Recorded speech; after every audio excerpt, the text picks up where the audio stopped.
So now we are going to add our charm on, and just like we did that nifty trick by folding the piece of thread in half for the bead, we're going to do the same with the charm, but this time we're going to use a thread attached to the end of our bracelet.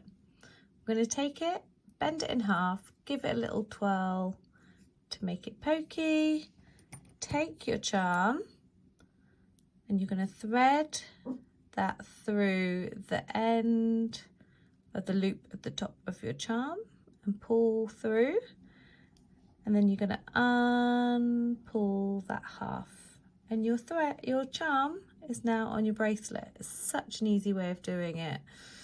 Then what you do is you take your threads in half again, but you want to make sure your charm doesn't sort of slack down, and keep it nice and neat and flush up to the top. So you might want to angle it at a bit of a slant so that gravity kind of pulls it down to the knot, and that can be really helpful, especially if you're doing this on your own.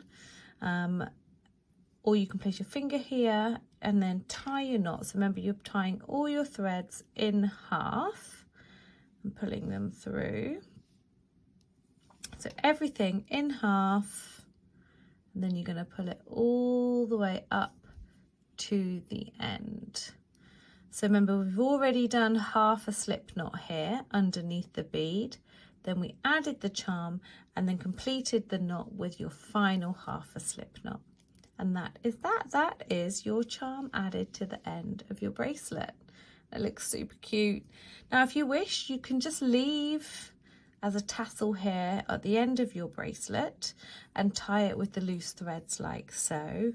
Or watch the next video and we're going to make a plaited tassel just like these ones here to tie through the end of your bracelet.